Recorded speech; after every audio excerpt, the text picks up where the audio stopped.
남편과 결혼하고 10년이 조금 넘게 살면서 이렇게 호화스러운 여행은 처음이에요. 매년 우리 부부의 결혼 기념일에도 외식하는 걸로 생색을 냈던 짠돌이 남편이 아빠의 환갑 기념이라며 웬일로 수영장에 있는 고급 독채 펜션을 예약했더군요. 매년 아빠 생일이 되면 우리 네 식구 가까운 곳으로 1박 2일 다녀오긴 하지만 이렇게 본격적인 휴식의 느낌은 처음이었어요. 이런 곳에 처음 와본다며 좋아하는 아빠와 딸아이의 모습을 보니 뿌듯하면서도 자주 이런 자리를 마련하지 못해 미안한 마음이 드네요. 아빠와 딸이 수영장에 자리를 잡고 노는 것을 보고 저는 잠시 펜션 앞에 나왔어요. 주변을 둘러보니 펜션 앞 잘 가꿔 놓은 산책로 옆에 있는 벤치에 앉아 쉬고 있는 남편이 보였습니다. 리온 아빠, 우리 아빠 환갑. 나보다 더 신경 써줘서 고마워. 아빠 정말 좋아하시더라.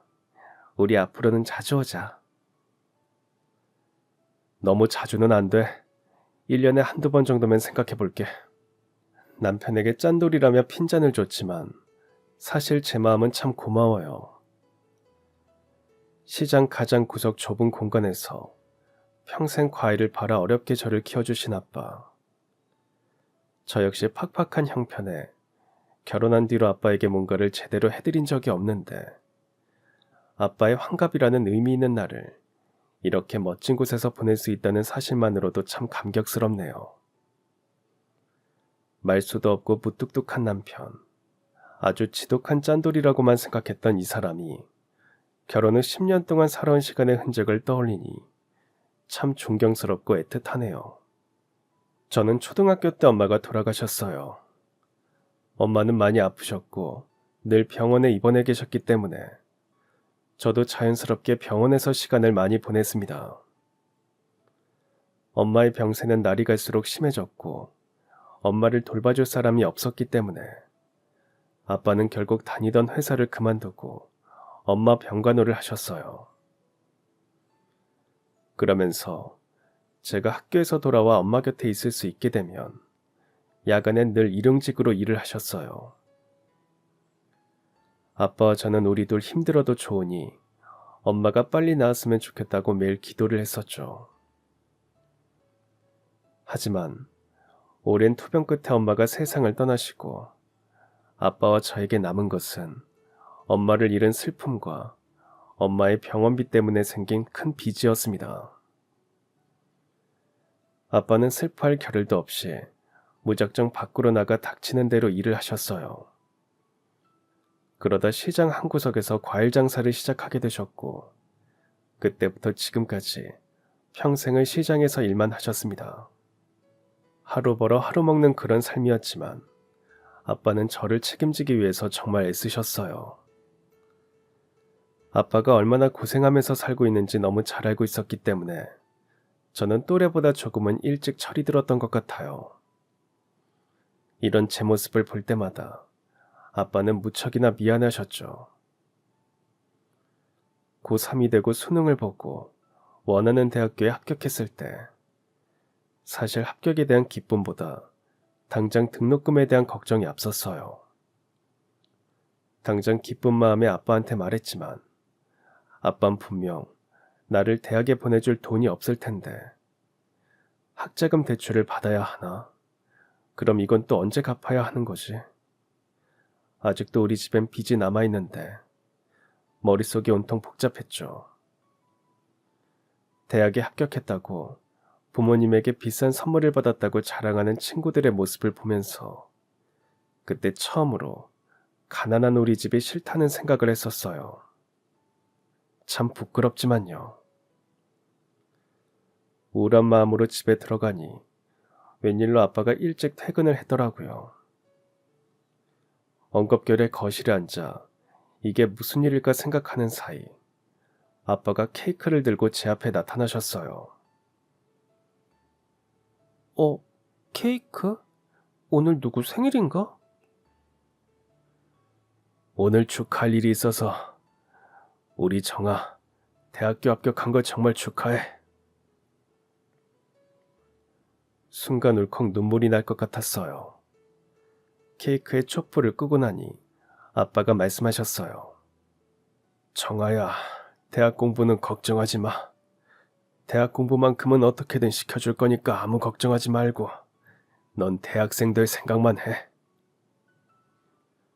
내가 얼른 성공해서 아빠한테 꼭 효도할 거야. 우리 정아는 존재 자체로 효도야.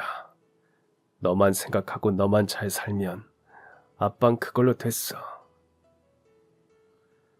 수능을 보고 합격자 발표를 기다리는 기간 동안 사실 등록금에 대한 걱정 때문에 마음이 편치 않았어요. 그런데 아빠가 이렇게 얘기해주니 고마움과 미안함이 교차해 아빠 품에 안겨 한동안 펑펑 울고 말았습니다. 저는 아빠 덕분에 무사히 대학교에 입학했고 정말 열심히 공부를 했어요. 비록 성적 장학금을 받지 못했지만 여러 가지 대외 활동을 하면서 제 용돈벌이 정도는 하면서 지냈죠. 대학교에서 보낸 4년도 정말 치열했어요. 제가 졸업하던 날, 제가 아빠를 부끄러워할 거라고 생각했는지 졸업식에 오지 않겠다는 아빠를 겨우 설득해 함께 졸업식에 참석했어요. 제 학사모를 쓰고 사진을 찍은 아빠의 눈가에 눈물이 고이는 걸 보고 결심했죠. 내가 얼른 취직해서 우리 아빠 조금이라도 편하게 해드려야겠다고요. 4학년이 됐을 때부터 기업 인턴십도 참가하고 취업 준비를 병행한 덕분에 졸업 후 바로 취업에 성공했어요. 비록 중소기업이었지만 제법 탄탄하고 직원 복지도 괜찮았거든요. 제가 정식으로 일한 첫 회사이자 마지막 회사였던 이곳은 여러모로 저에게 의미가 큰 곳이기도 해요. 바로 이곳에서 남편을 만났거든요.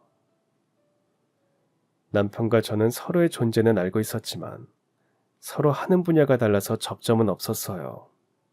게다가 남편은 말수가 적고 회사 직원들끼리 가끔 하는 모임에도 잘 참석하지 않아서 따로 이야기를 나눠볼 기회는 없었죠. 남자 직원들 몇 명과는 친하게 지내는 것 같았지만 딱히 제가 관심을 가질 만한 사람은 아니었어요. 그러다 매년 가는 회사 야유회에서 남편과 급속도로 가까워지는 계기가 생겼습니다. 그 애는 무슨 바람이 불었는지 회사에서 몇 시간 떨어진 지역에 있는 곳으로 야유회를 갔어요. 야유회 프로그램 중 등산이 메인이었는데 그 얘기를 듣고 난 뒤로 걱정이 이만저만이 아니었죠. 원래도 저질 체력으로 유명한데 산이라니. 동네 뒷산도 헉헉거리면서 겨우 올라가는데 과연 몇백 미터의 높이의 산을 오를 수 있을까? 생각만 해도 스트레스였죠. 직원들 단 한 명도 예외 없다며 앞장서는 사장님을 보니 한숨만 푹푹 나왔습니다.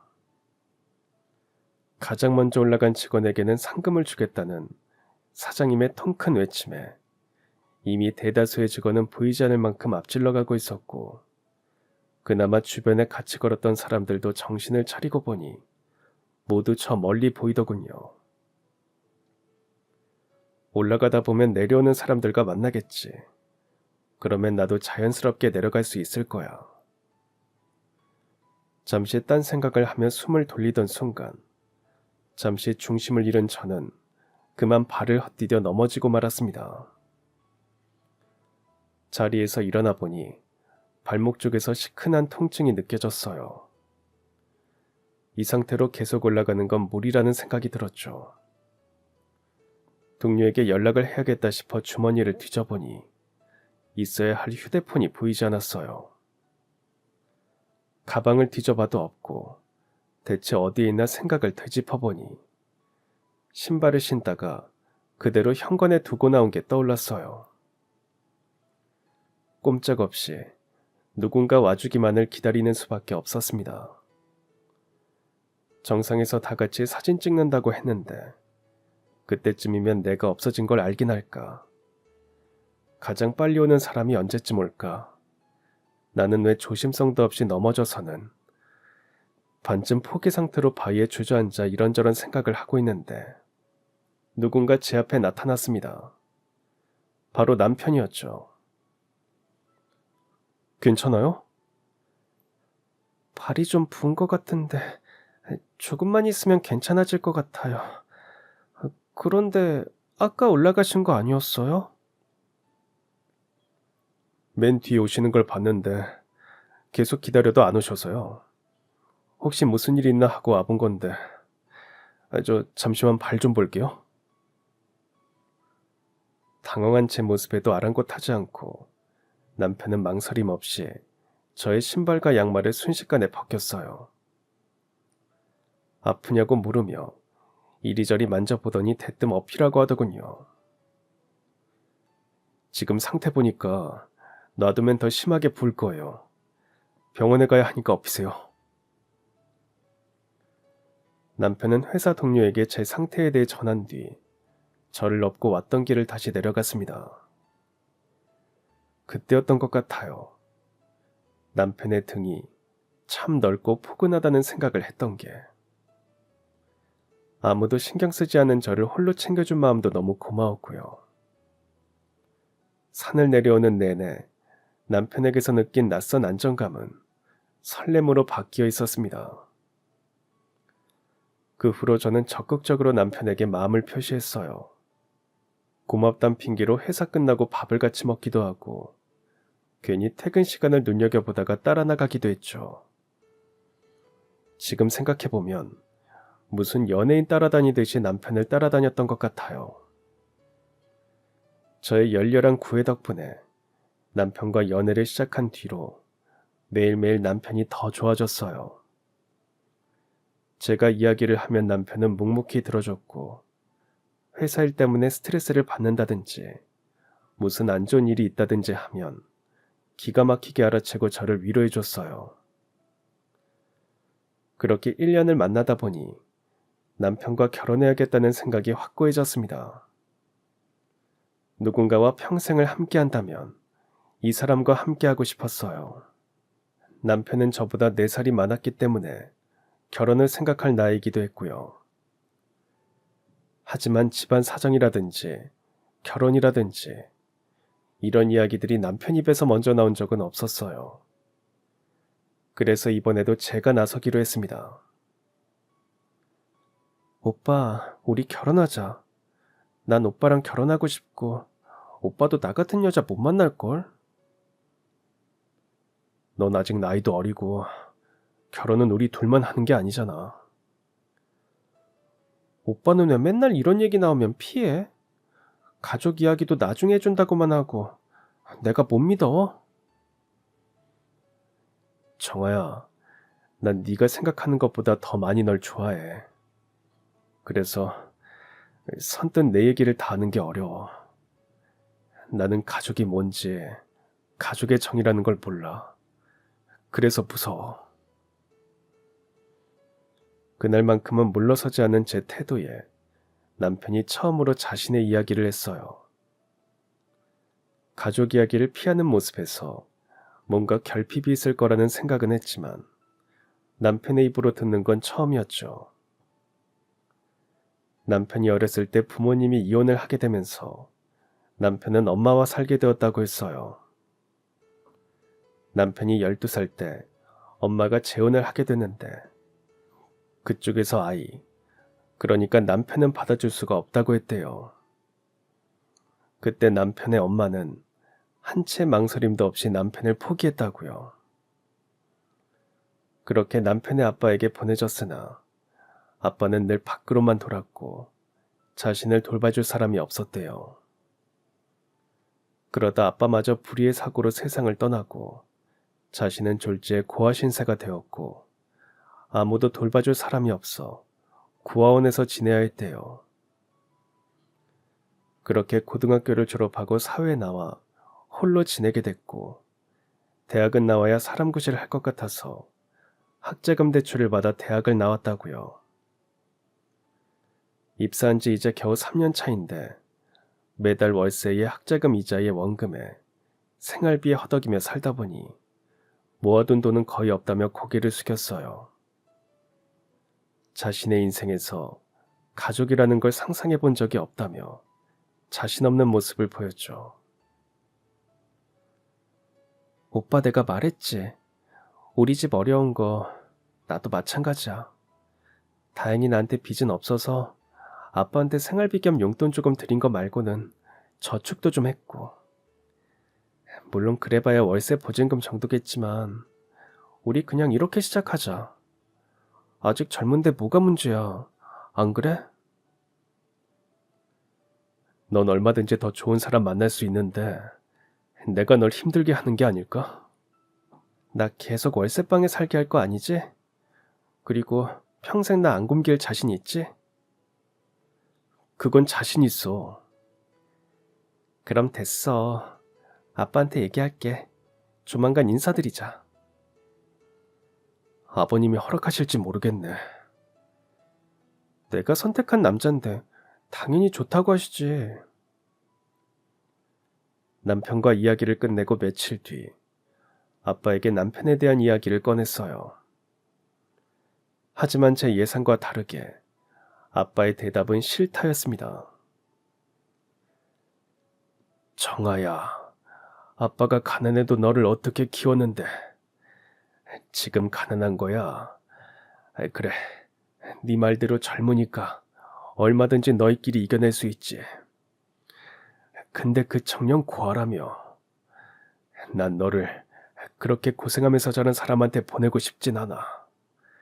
부모 마음이라는 게 그렇지가 않아. 아빠, 그 사람 정말 속이 깊고 따뜻한 사람이야.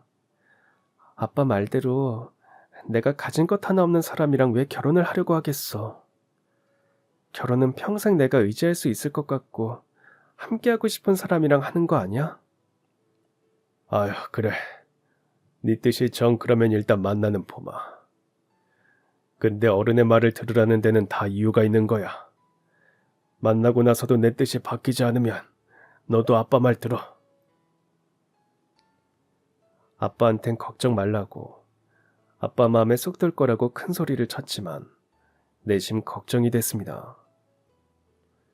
남편도 아빠를 만날 생각에 긴장이 됐는지 손이 땀으로 흥건하게 젖어 있었어요. 걱정되네. 내가 말주변이 없잖아. 아무래도 어르신들이 좋아하는 타입은 아니라. 걱정 마.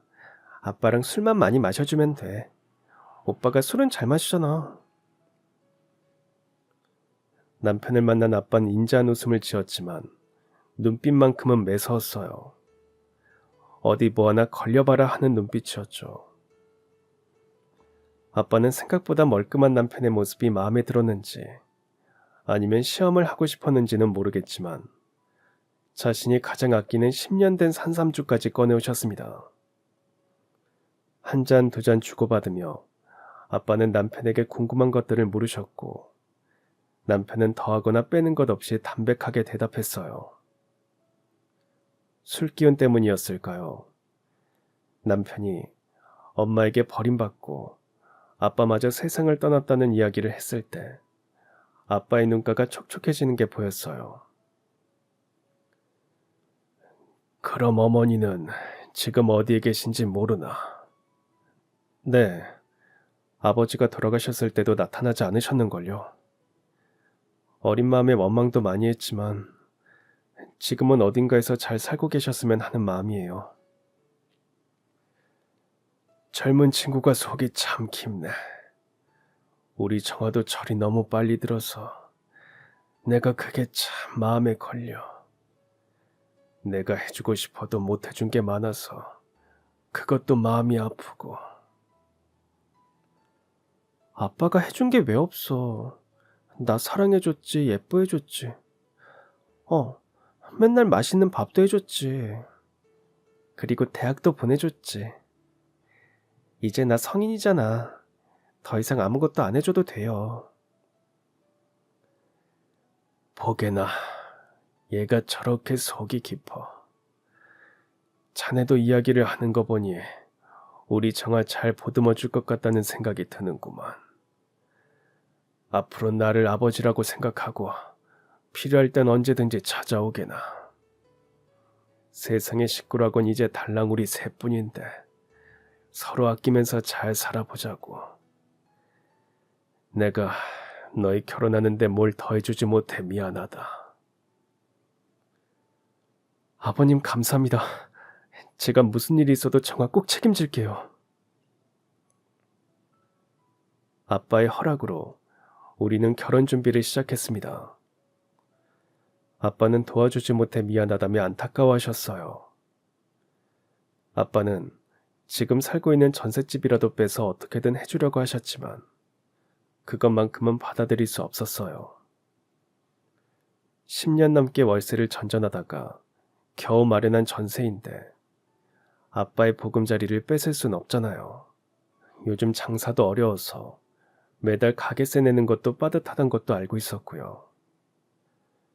자꾸 미안해하는 아빠를 겨우 달래고 가진 형편에서 최대한 결혼 준비를 했습니다. 그렇게 결혼식 준비를 하느라 나름대로 바쁘게 보내다 보니 어느덧 결혼식 전날이 되었어요.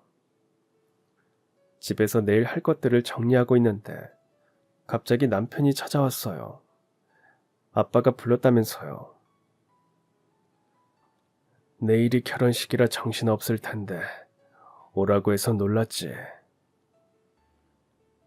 아닙니다. 아버님이 부르시면 무슨 일이 있어도 바로 와야죠. 아유, 사람. 넉살이 좀 늘었네. 다른 게 아니고, 자 이거. 아빠가 건넨 봉투는 제법 두툼해서 입구가 제대로 닫히지 않았어요. 바로 열어보니 봉투 안엔 5만원권 지폐가 가득 들어있었습니다. 대충 가늠해보면 500만원 정도 되는 것 같았죠. 놀란 저와 남편을 보며 아빠는 말씀하셨어요. 이것뿐이라 미안하구나. 얼마 안 되지만 아빠가 너희한테 주는 축의금이라고 생각하고 받아주렴. 나중에 아빠가 여유가 생기면 그땐 이거보다 훨씬 많이 도와줄 테니 섭섭해 말고 지금은 아빠 마음만 받아주렴. 섭섭하다니요. 아버님, 이걸 저희가 어떻게 받습니까? 아버님이 어떻게 이래서 버신 돈인데. 이거 안 받으면 나 내일 결혼식 안 간다. 이 애비 부끄럽게 하지 말고 어서 받아. 우리 딸 청아, 우리 사이 기태, 결혼 축하한다. 결국 참았던 눈물이 나오고 말았습니다. 아빠에 대한 미안함과 애틋함, 그리고 봉투 안에 담긴 아빠의 마음이 너무나도 뭔지 알 것 같아서 눈물을 멈출 수가 없었어요. 누군가에겐 고작 500만 원일지 모르겠지만 우리 아빠에게 이 돈이 얼마나 큰 돈인지 알기에 봉투를 받는 제 마음이 미어졌어요. 세상에서 가장 비싼 축의금을 선물한 아빠를 생각해서라도 정말 잘 살아야겠다고 다짐했습니다. 결혼 후에도 아빠와는 거의 매주 만났어요. 남편과 아빠가 서로를 정말 좋아했거든요. 제가 없을 때도 남편은 종종 아빠 시장에 찾아가 일을 도왔어요. 힘들지 않냐는 제 말에 남편은 아버지가 생긴 것 같다며 정말 좋아했습니다. 그만큼 아빠도 남편을 정말 아껴주셨어요. 어떨 땐 저보다 더 애틋하게 대하는 것 같았어요. 제가 가장 사랑하는 두 사람이 잘 지내니 더할 나위 없이 행복했습니다. 남편과 저는 회사 근처에 단칸방을 얻어 신혼생활을 시작했습니다. 넘치지는 않지만 모자라지도 않은 우리만의 공간이었죠. 남편은 어떻게든 이 단칸방을 벗어나겠다는 일념으로 불탔어요. 청약 통장을 만들고 목돈을 만들어야 한다며 저축 계획도 세웠죠. 이 사람이 이렇게까지 열정적이었나 싶을 정도였죠. 결혼을 하고 보니 남편에 대해 새롭게 알게 된 사실들이 많았어요. 남편은 제 생각보다 부지런하고 제 생각보다 알뜰했어요. 남편은 체력 관리를 해야 한다며 출근 전에 운동을 하기 시작했어요. 매일 새벽 4시에 나가서 7시에 집에 돌아와 씻고 옷만 갈아입고 저와 함께 출근을 했습니다. 남편 성격이 어디 돈 주고 운동을 하는 건 아닐 테고, 물어보니 집에서 30분 거리에 있는 호수 공원에 가서 2시간 동안 뛰고 돌아온다고 하더군요. 제가 봤을 땐 이게 더 피곤할 텐데 남편은 이렇게 해야 하루가 개운하다나 어쩐다나. 정말 근성 하나는 대단하다고 생각했죠. 어쨌든 이마저도 우리의 목표를 향한 남편의 의지 같아서 정말 대단하다는 생각이 들었어요.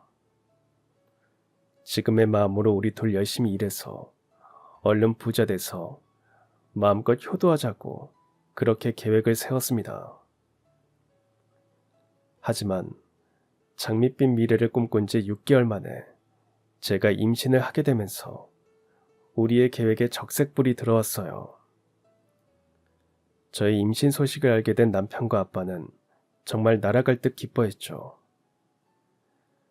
우리의 생각보다 아이가 빨리 생기긴 했지만 조심하면 출산 전까지 회사에서 일을 할 수 있을 것이고, 비록 눈치는 보이겠지만 출산 휴가와 육아 휴가를 쓰면 어떻게든 되지 않을까 하는 희망을 가지고 있었죠. 그런데 참 세상은 뜻대로 흘러가지 않더라고요. 임신 14주 차쯤 접어들었을 때 허리가 아프더니 살짝 출혈이 생겼어요. 놀라서 바로 병원에 가 검사를 했더니 유산기가 있어서 절대 안정을 해야 한다는 진단을 받았습니다. 다행히 가벼운 유산기라 3일 정도 입원을 한 후에 퇴원했지만 의사 선생님은 절대 안정을 해야 한다며 당부하셨어요. 선생님 말대로라면 당분간 침대 안에서만 생활을 해야 하는데, 그러면 회사를 다닐 수가 없는 상황이 되는 거죠. 너무 복잡했어요. 지금 우리 형편에 저까지 일을 그만두면 남편이 혼자 벌어야 하는데, 아이를 잃을지도 모르는 상황에서도 당장의 현실을 고민해야 하는 제가 너무 밉고 아이에게 너무 미안한 마음이 들었어요. 저를 침대에 눕히고 혼자서 밀린 집안일을 마친 남편이 제 옆에 와서 말했어요. 여보, 회사 그만두자. 당분간 절대 안정이라는 말 들었잖아. 집안일도 조심하라고 하셨는데 회사 일을 어떻게 해? 가뜩이나 몸도 연약한데. 우리 결혼한 뒤로 당신 월급은 그대로 모았고 퇴직금도 받을 거고, 이거에 지금 보증금 합쳐서 조금 오래된 빌라 전세라도 알아보면 월세는 절약되니까 어떻게든 아껴서 견뎌보자. 돈도 중요하지만 지금은 당신이랑 우리 아기가 우선이니까 여차하면 내가 야근을 더 많이 하면 돼. 미안해서 그러지. 남들은 회사 다니면서 아기도 잘 낳던데.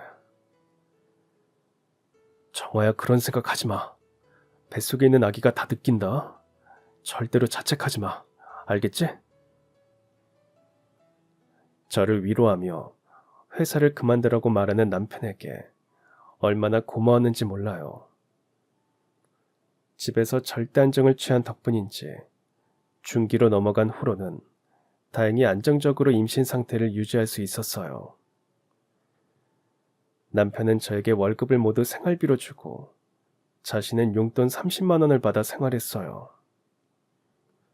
제가 임신을 한 뒤로 담배를 줄이고 있다는 건 알았지만 용돈 생활을 하고 난 뒤로는 완전히 금연을 했고, 좋아하던 술도 아빠가 마실 때 빼고는 절대 먹지 않더군요. 아무리 10년 전이라고 해도 30만 원이 넉넉한 용돈은 아니었으니까요. 남편에게 미안했지만 저도 제가 할 수 있는 선에서 열심히 절약을 했습니다. 아이가 태어나고 난 뒤에는 생각보다 더 많은 돈이 들었어요. 아기용품은 또 왜 이렇게 비싼지 유모차 가격은 정말 상상을 초월하더군요. 다행인지 남편이 직장 동료들 아이들이 쓰던 것들을 잘 얻어오기도 했고, 아빠도 시장 상인분들 손주들이 쓰던 것들을 얻어다 주셔서 그럭저럭 해결할 수 있었어요. 저도 우리 예쁜 딸 무조건 새 거, 비싼 거 해주고 싶은 마음이 굴뚝 같았지만, 딸을 낳고 난 이후 남편은 절약정신을 넘어 짠돌이로 변해가고 있었기 때문에 이대로 만족해야 했습니다. 딸이 태어나기 직전 예정했던 대로 저희는 방이 2개 있는 오래된 빌라의 전세를 얻었어요. 원래 있던 보증금에 그동안 모아둔 돈, 그리고 모자란 돈은 전세 대출을 받아 충당했습니다. 갚아야 할 이자가 있었지만 월세보단 저렴했고 일단 아이를 키우기에 조금 더 환경이 나아져서 좋았어요. 남편은 아이가 초등학생이 되기 전 아파트로 이사를 가야겠다며 더 허리띠를 졸라맸어요. 그때부터 저도 가계부를 쓰게 됐고 매주 남편과 생활비에 대해 회의 아닌 회의를 하게 됐죠.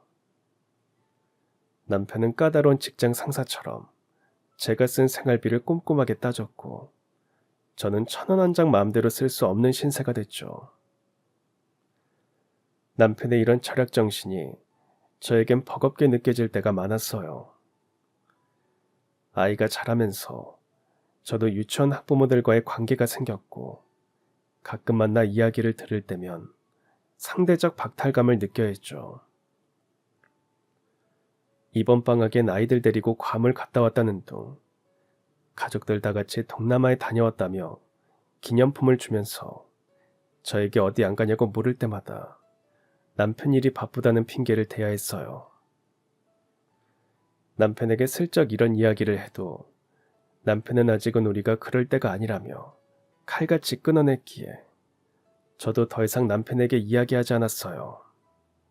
그나마 1년에 한 번 아빠 생일마다 1박 2일로 어디 가까운 근교라도 다녀올 수 있음에 만족해야 했습니다.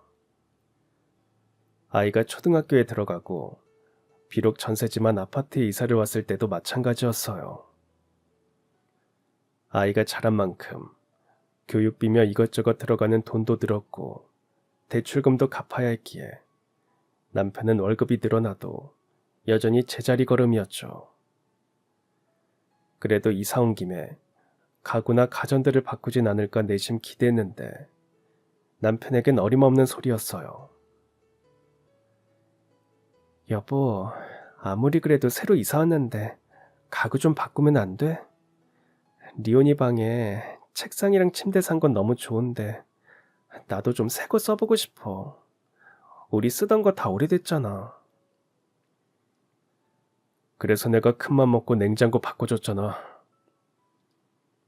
아니, 냉장고는 전에도 중고로 사서 쓰던 거 이제 아예 냉장 기능은 못하니까 고치는 게 더 비싸서 어쩔 수 없이 바꾼 거고.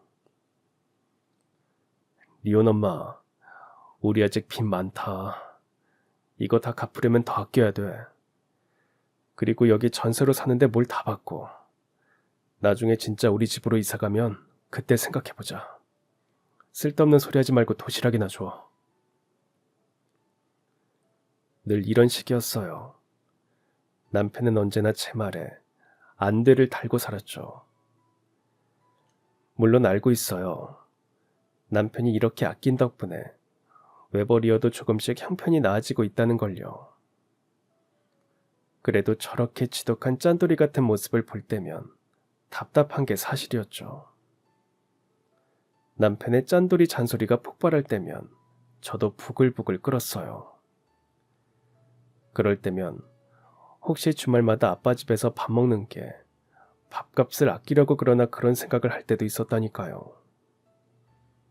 그래도 다시 마음을 가다듬고 나면 남편이 혼자만 잘 살자고 그런 것이 아니었기에 저도 나름대로 아껴가며 저축도 하고 아이 키우면서 정말 알뜰하게 살림한다고 노력 많이 했어요.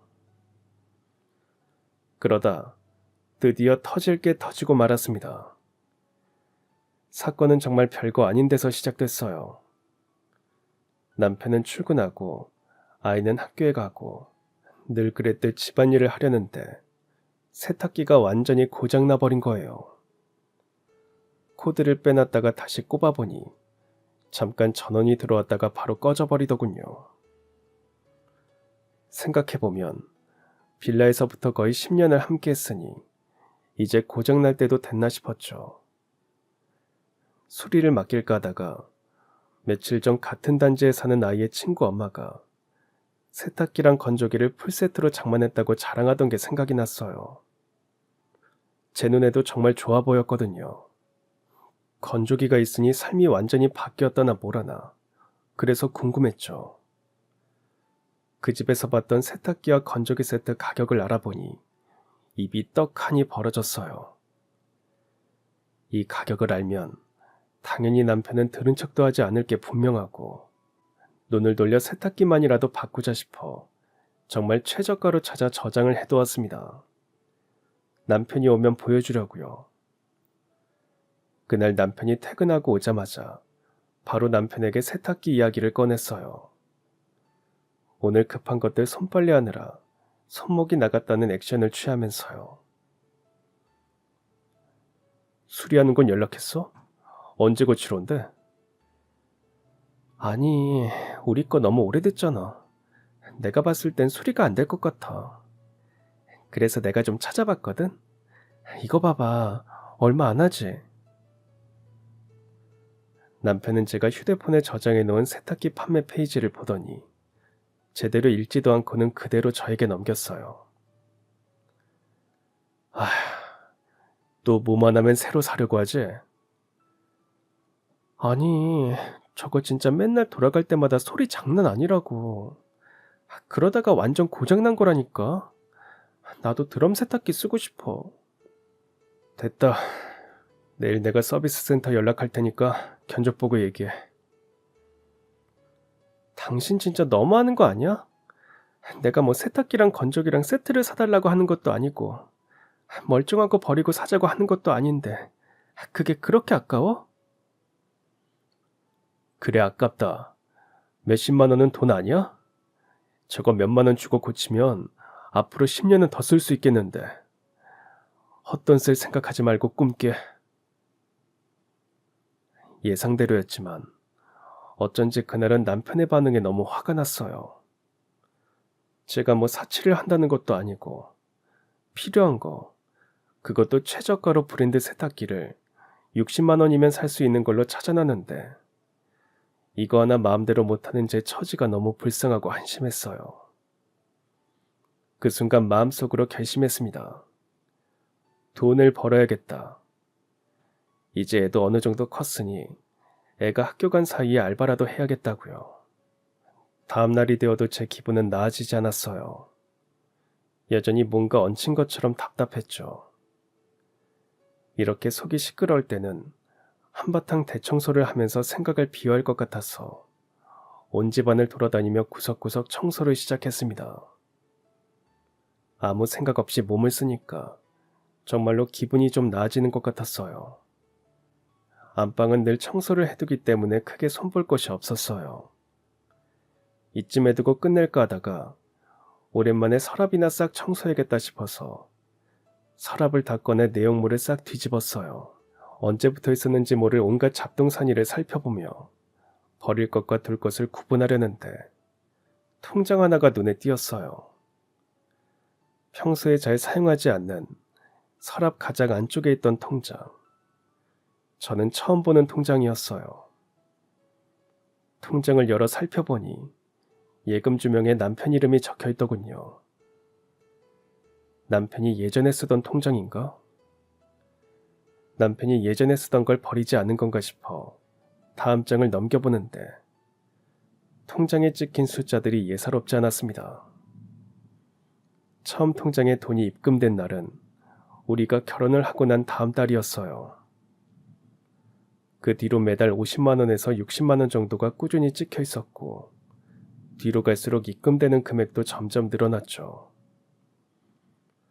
처음 입금 날부터 지난달까지 10년 동안 매달 꾸준히 입금된 통장의 잔액은 1억이 조금 넘는 금액이었어요. 순간 머리가 정지한 기분이었어요. 대체 이게 무슨 돈이지? 남편이 나 모르게 딴 주머니를 차고 있었나? 설마 월급을 속인 건가? 그렇다면 대체 왜? 이유가 어찌됐든 통장에 돈을 발견한 순간 온몸이 배신감으로 떨렸습니다. 그동안 한 푼이라도 아끼려고 애썼던 짠내나는 저의 노력들이 파노라마처럼 지나갔어요. 돈이 있었으면서 어제 세탁기 때문에 저에게 면박을 줬던 남편의 모습이 겹쳐지면서 분노를 도저히 참을 수가 없었어요. 남편은 평소와 같이 퇴근을 했습니다. 저녁을 먹는 동안 전 평소와 같이 행동하려고 노력했어요. 아이를 일찍 재우고 안방으로 들어가니 남편이 내일 세탁기 수리기사가 올 거라며 고칠 수 있을 거라는 소리를 하는데 정말 그 입을 막아버리고 싶었어요. 일단은 한번 참고 남편을 슬쩍 떠보기로 했습니다. 여보, 이번에 방학하면 우리 리온이도 영어 캠프 보내고 싶은데 당신 돈 좀 있어? 내가 돈이 어딨어. 월급 다 당신한테 주는데. 그리고 아직 리온이 9살밖에 안 됐는데 무슨 영어 캠프야. 또 하파에 바람 들었지? 남편에게 나름대로 기회를 줬다고 생각했는데 뻔뻔하게 돈이 없다며 저를 생각 없는 사람 취급하는 모습에 저는 결국 폭발하고 말았습니다. 뒷주머니에 계속 가지고 있던 그 통장을 남편에게 던지며 말했어요. 돈이 없다고? 당신이 돈이 없어? 정말? 그동안 그렇게 돈 가지고 나를 숨막히게 하더니 당신은 딴 주머니를 차고 있었네? 나는 이렇게 굶는데 통장은 배 터졌네, 배 터졌어. 화를 내려던 남편은 통장을 보고 눈이 커진 상태로 아무 말도 하지 못했어요. 남편의 반응을 보니 정말 저모르게 모았던 게 맞구나 싶더군요. 언제까지 숨기려고 했어? 결혼한 뒤로 당신 정말 말도 안 되는 짠돌이로 바뀌었지만 그래도 참았어. 우리 다 같이 잘 살자고 그러는 거니까. 근데 이렇게 딴 주머니 차려고 그랬던 거야? 내가 돈 달라고 할 때마다 없다고 없다고 난리를 치면서 뒤로 이렇게 몰래 혼자 모아서 뭐 하려고 했던 건데? 이렇게 뒤에서 딴짓하는 게 당신이 말하는 가족이야? 갑자기 서러움이 폭발한 저는 결국 눈물을 흘리고 말았습니다. 아까부터 꼭 참느라고 입술을 세게 깨물어봤지만 소용없는 일이었어요. 제가 오는 모습을 본 남편은 깜짝 놀라 제 손을 잡고 이야기했어요. 남편의 이야기에 저는 눈물을 더 멈출 수가 없었지만요. 사실 이 돈 장인어른 드리려고 모은 거야. 이제 곧 장인어른 환갑이잖아. 장인어른 환갑 때 선물해드리고 싶어서 결혼한 뒤로 매달 모았어. 우리 결혼하기 전날 기억나? 장인어른이 주신 500만 원. 그날 집에서 혼자 얼마나 울었는지. 이제 우리 셋 가족이라고 잘 살자고 하신 그 말씀이 얼마나 감사했는지 몰라. 결혼하고 얼마 안 돼서 나 혼자 장인어른 시장에 간 적이 있잖아. 냉방도 난방도 소용없는 야외나 다름없는 곳에서 과일 하나 더 팔아보겠다고 애쓰는 장인어른의 모습을 보는데 마음이 정말 아프더라. 거길 가보니까 장인어른이 주신 500만 원이 얼마나 큰지 새삼 느껴졌어. 그래서 보답을 하고 싶었지. 그리고 장인어른이 나 정말 많이 챙겨주셨잖아. 당신 애 키우느라 힘들 때 내 도시락도 만들어주시고 말이야. 그게 보통 마음으로 하는 게 아니잖아. 장인어른은 나한테도 아버지 같은 존재야. 그때 당시의 마음으론 당장 형편이 넉넉하지 않으니까 10년 뒤 장인어른 환갑을 목표로 모아야겠다고 생각했어. 아무리 그래도 말도 없이 이렇게 큰 돈을. 당신 월급 나한테 다 줬잖아. 대체 그 돈을 어떻게 모은 건데? 설마 월급을 속였어? 당신 용돈으론 턱도 없었을 텐데. 처음엔 용돈을 모아볼까 했지. 담배 끊고 술 끊고 회사랑 집이랑 가까우니까 걸어다니고 점심은 도시락 싸서 다니면 얼마 정도는 모을 수 있지 않을까 생각했는데 아무리 아껴도 용돈으론 한계가 있더라고.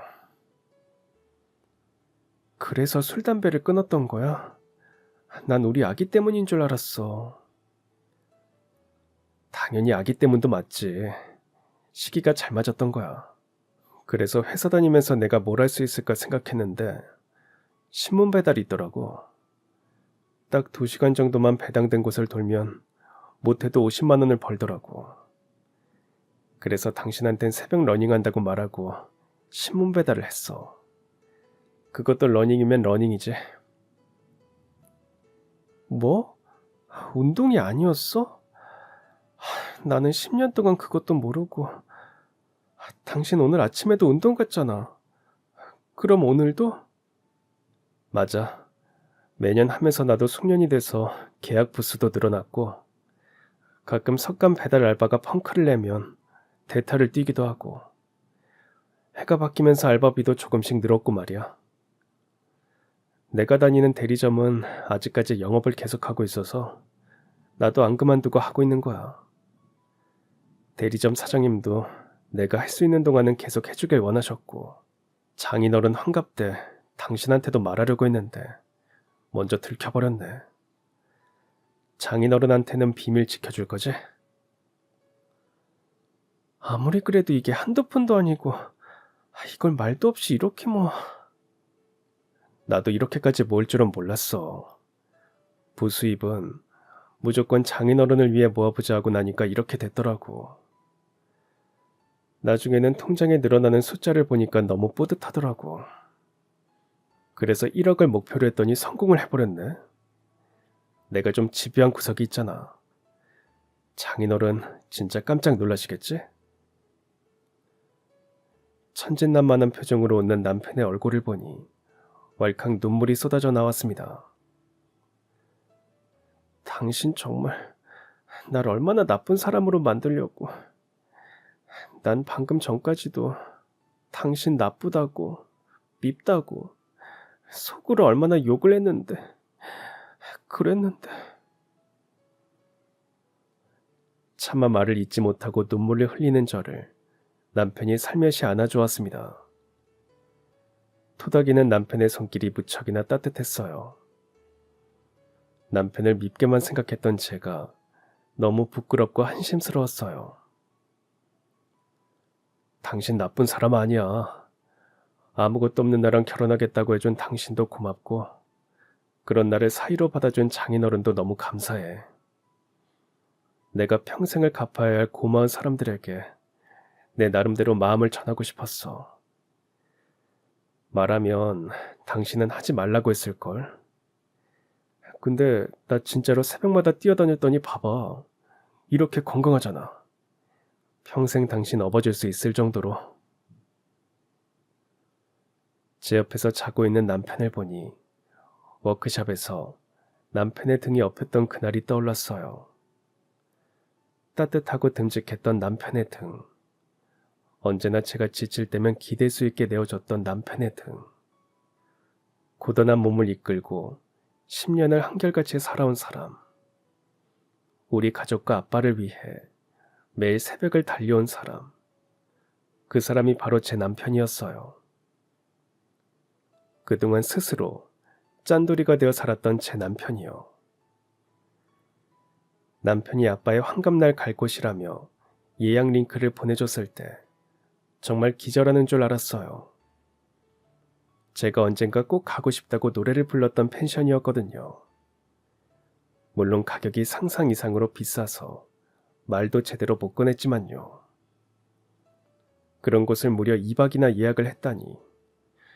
이거면 세탁기 살 수 있지 않나? 짠돌이 아내로 살아간 지 10년. 저도 모르게 튀어나온 현실 반응에 머쓱해져 괜히 호들갑을 떨었습니다. 아빠와 딸이 좋아하는 모습을 보니 저도 돈을 벌어야겠다는 의지가 더 타오르네요. 여행이 끝나면 정말로 아르바이트라도 알아봐야겠어요. 내년엔 제가 모은 돈으로 여행을 가겠다는 목표로요. 저녁을 준비하는 사이 횟집에 간 남편이 돌아왔어요. 고기를 굽기 위한 숯도 잘 타고 있었고요. 제가 딸을 씻기고 옷을 갈아입히고 나오는 동안 아빠와 남편은 벌써 한참 걸치며 고기를 구워 먹고 있었어요. 자기가 들겠다며 조심조심 케이크를 들고 나오던 딸이 그 모습을 보고 소리를 쳤어요. 할아버지, 케이크 먹기 전에 촛불부터 먼저 불어야지. 아유, 그래, 그래. 할아버지가 잠깐 맘만 봤어, 맘만. 아빠가 앉은 자리에 딸이 케이크를 두자 남편이 초에 불을 붙였어요. 다 같이 아빠의 환갑을 축하하는 노래를 부르고 케이크 커팅식까지 그럴듯하게 이어졌습니다. 아빠는 이렇게 좋은 곳에 데려와줘서 고맙다며 우리 자식들 최고라고 기뻐하셨어요.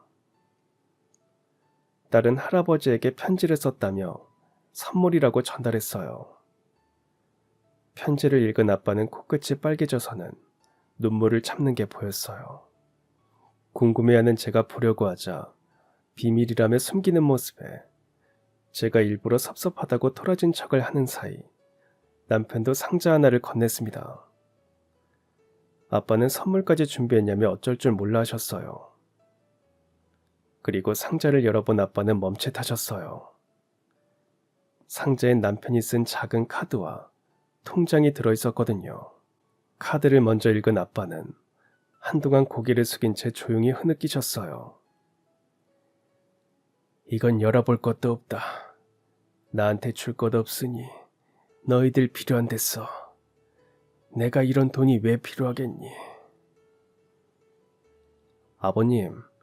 아버님이 안 받아주시면 제 10년은 그냥 사라지는 거예요. 이거 오직 아버님을 위해서 모은 거예요. 저희 결혼할 때 아버님이 주셨던 것에 비하면 보잘것없어요. 금액이 아니라 마음이요. 아직 너무 부족하지만 아버님이 저에게 베풀어 주셨던 따뜻한 온정, 저를 진심으로 가족이라고, 아들이라고 받아주신 그 마음, 그 은혜를 조금이라도 갚고 싶었어요. 칠순 땐 제가 더 노력해보겠습니다. 기태야, 내가 이걸 무슨 염치로 봤니? 그런 말씀 마세요. 아버님이 언제나 뒤에서 저희를 위해 애써주시는 거 잘 알고 있습니다. 제가 정말 더 열심히 살게요.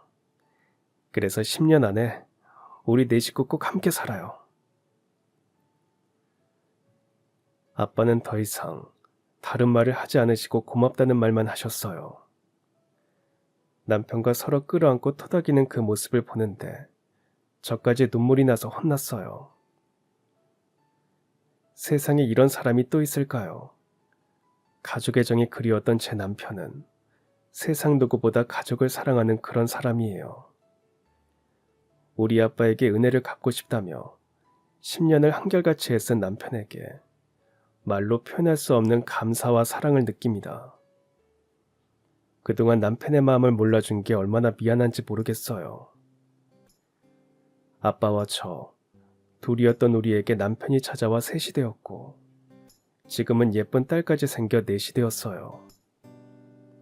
저에게 가족은 사랑이고 희망이고 삶의 이유입니다.